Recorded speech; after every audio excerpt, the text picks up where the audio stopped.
अस्सलाम वालेकुम guys, welcome to my YouTube channel. उम्मीद है आप सब खैरियत से होंगे। आज की इस वीडियो में हम करेंगे MGT 101 की असाइनमेंट नंबर 1 का सोल्यूशन। होपफुली वीडियो आपके लिए बहुत हेल्पफुल रहेगी। ठीक है, आपका फर्स्ट सेमेस्टर है तो तमाम स्टूडेंट ने इस चैनल को सब्सक्राइब कर लेना है, व्यू नॉलेज को। ठीक है, इस पर आपको तैयारी करवाई जाएगी मिड टर्म की, फाइनल टर्म की, और बहुत अच्छे आपके पेपर जो हैं वो हो जाएंगे। तो चलिए हम स्टार्ट करते हैं आज की इस वीडियो को।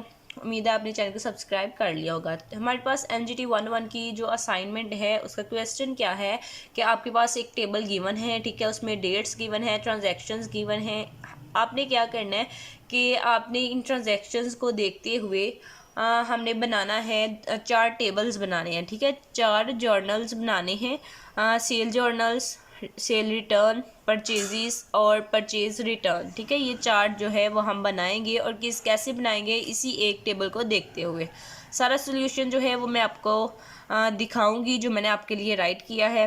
आपने एग्जैक्ट वैसा आप लिख लें, सेम एज इट इज़, बिल्कुल भी इसमें चेंज करने की ज़रूरत नहीं है, क्योंकि ये इसमें कैलकुलेशन है। तो कैलकुलेशन में अगर आप चेंजिंग करेंगे तो फिर आपकी वो मिस्टेक बन जाएगी। ठीक है, और मार्क्स जो हैं वो कट हो जाएंगे। तो सबसे पहले आपको पता होना चाहिए कि इस टेबल में ये आपके पास कुछ ट्रांजैक्शंस ये हैं। ठीक है, उसके बाद हमारे पास कुछ ये ट्रांजैक्शन है 28 मार्च तक। ठीक है, उसके बाद नेक्स्ट हमारे पास रिक्वायर्ड ये 4 जर्नल्स हैं जो हमने बनाने हैं, ये रिक्वायरमेंट है। तो सबसे पहले जो सेल्स जर्नल है, ठीक है, इसमें क्या होता है सबसे पहले आपको ये पता होना चाहिए। सेल्स जर्नल जो है इसमें हम वो ट्रांजैक्शंस रिकॉर्ड करते हैं जो हमारी क्रेडिट बेसिस पे होती हैं। ठीक है, एक होता है डेबिट बेस और एक होता है क्रेडिट बेस। डेबिट बेस वो है जब हम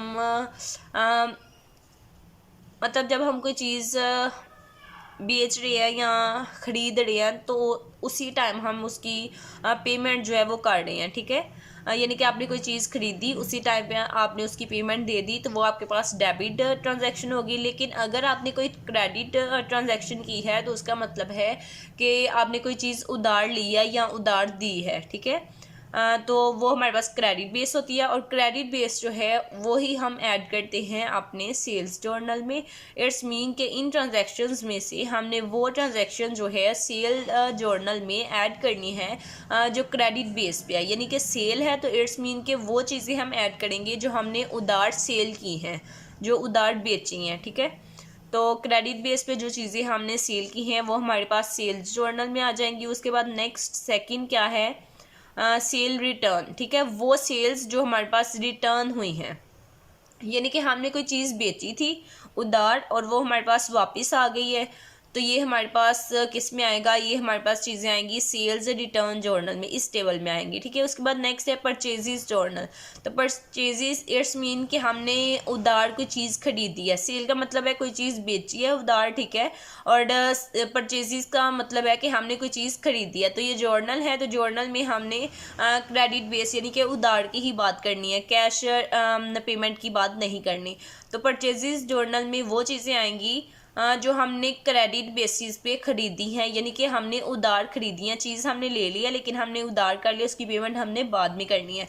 वो चीज़ें आ जाएंगी हमारे पास परचेजेस जर्नल में, वो तमाम ट्रांजैक्शंस आ जाएंगी। उसके बाद नेक्स्ट हमारे पास फोर्थ है परचेजेस रिटर्न, यानी कि हमने कोई चीज़ उधार ख़रीदी थी और फिर हमने उसको रिटर्न कर दिया, तो वो चीज़ें जो हैं वो हमारे पास इस फोर्थ वाले टेबल में आएंगी, परचेजेस रिटर्न जर्नल।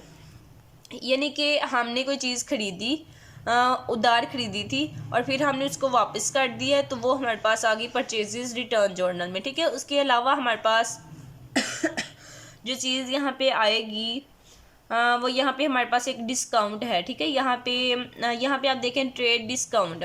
तो ट्रेड डिस्काउंट जो है ये किस तरह से कैलकुलेट करते हैं, 10% ट्रेड डिस्काउंट है। ठीक है, ये भी आपको पता होना चाहिए। ट्रेड डिस्काउंट वो डिस्काउंट है यानी कि इसको या तो हम बायर की साइड यानी कि दोनों पार्टीज़ की तरफ इसको ऐड नहीं करते, यानी कि एक बायर होता है और एक सेलर होता है, तो दोनों साइड पे इसको ऐड नहीं किया जाता। ये या तो बायर की तरफ जाता है और या फिर सेलर की तरफ। तो अब अगर 10% डिस्काउंट है किसी चीज़ पे, यानी कि आप कह लें कि 20 रुपीज़ की कोई चीज़ है, उसमें 10% डिस्काउंट सेलर ने आपको दिया है, तो आपने वो चीज़ खरीदी है, ठीक है। तो उसमें जब 10% डिस्काउंट लगेगा, फ़र्ज़ कर लें वो 16 रुपीज़ की हो गई, ठीक है। 16 रुपीज़ जो है वो आप अपने टेबल में ऐड करेंगे, और वो जो 10% डिस्काउंट था, जो 4 रुपीज़ थे, वो बायर के टेबल में चले गए। इस तरह से ये ट्रेड डिस्काउंट जो है इसको कैलकुलेट किया जाता है। होपफुली थोड़ा बहुत कॉन्सेप्ट जो है वो मैंने आपको देने की कोशिश की है, होपफुली आपको समझ आ गई होगी। चलिए हम सोल्यूशन की तरफ चलते हैं, और आपका सोल्यूशन जो है वो मैं आपके साथ शेयर करती हूँ, ताकि तमाम स्टूडेंट्स जो हैं उसको राइट कर सकें और असाइनमेंट में अच्छे मार्क्स जो हैं वो गेन कर सकें। चैनल को आपने ज़रूर सब्सक्राइब करना है, ताकि नेक्स्ट जो आने वाली असाइनमेंट हैं, क्विज़ेज़ हैं, मिड टर्म, फाइनल टर्म की प्रिपरेशन आपको इस चैनल पर करवाई जाए। तो चलिए सबसे पहले मैंने सेल्स जर्नल बनाया है, उसमें मैंने डेट्स लिखी हैं 1 मार्च और 4 मार्च, ठीक है। और जब 1 मार्च को जो ट्रांजैक्शन थी XYZ ट्रेडर की, वो मैंने यहाँ पे उसका नेम राइट कर लिया, और कितनी अमाउंट थी 45,000, ठीक है। तो ये 50,000 थी, इसमें 10% डिस्काउंट था, तो वो डिस्काउंट कैलकुलेट करके तो मेरे पास जो अमाउंट बनी है वो 45,000 है, ठीक है। तो इसलिए मैंने यहाँ पे 45,000 लिखा है। ट्रेड डिस्काउंट 10% था इस पर, वो मैंने कैलकुलेट किया। कैलकुलेट करने के बाद जो मेरे पास एक्चुअल अमाउंट बनी वो मैंने यहाँ पे राइट करनी थी, ठीक है। 50,000 कोई भी स्टूडेंट यहाँ पे ना लिखे, 45,000 जो है यहाँ पे आएगा। नेक्स्ट 4 मार्च को इस डेट को ABC ट्रेडर ने कितनी अमाउंट थी 80,000, ठीक है। इसको टोटल कर लेंगे तो हमारे पास इतनी अमाउंट बन जाएगी। ये हमारा सेल्स जर्नल का, यानी कि 1 मार्च और 4 मार्च को ये क्रेडिट सेल्स हुई थी। उसके बाद नेक्स्ट है सेल्स रिटर्न जर्नल, यानी कि वो क्रेडिट सेल्स जो रिटर्न हुई थी, ठीक है, वो कब कब हुई थी। 6 मार्च को हुई थी और 8 मार्च को हुई थी, ठीक है। किसने की थी, ABC ट्रेडर और XYZ ने। उनकी कितनी कितनी अमाउंट थी, ठीक है, वो लिख ली और उसको टोटल कैलकुलेट कर लिया, तो 16,000 बन गई।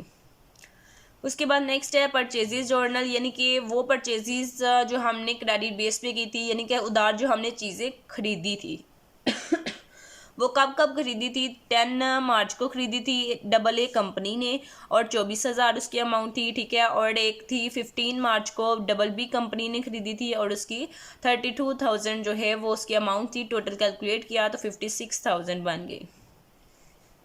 नेक्स्ट वन में आएगी कि वो परचेजेस जो हमने, यानी कि वो चीज़ें जो हमने उधार खरीदी थी और रिटर्न कर दी, ठीक है। तो वो हमारे पास आएगी इस टेबल में, और कब कब इसकी डेट क्या है, कब ये चीज़ें जो हैं वो रिटर्न हुई थी। 20 मार्च को और 28 मार्च को, ठीक है। AA कंपनी और AB कंपनी उनका नेम था जिन्होंने ये रिटर्न की थी। अमाउंट जो थी उनकी ये है, ठीक है। इसका टोटल कर लिया। तो बस यही आपका सिंपल सा सोल्यूशन था। 4 टेबल्स बनाने थे, बहुत ईजी हैं।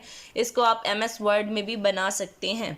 किस तरह से बनाएंगे ये भी थोड़ा सा बता दूं। इसके अलावा अगर आप पेड असाइनमेंट बनवाना चाहते हैं, उसके लिए आप मुझसे रब्ता कर सकते हैं जीमेल पे। जीमेल आईडी है itslakhdar@gmail.com, CS11 ENG11, ठीक है। किसी भी सब्जेक्ट का आपने क्विज़ करवाना हो तो वो आप मुझसे करवा सकते हैं पेड, ठीक है। किस तरह से टेबल बनेगा ये तमाम स्टूडेंट्स देख ले। यहाँ पे आप जाएंगे इंसर्ट में टेबल में, और यहाँ पे आके तो आप सिलेक्ट कर लेंगे। जैसे ये देखें, हमने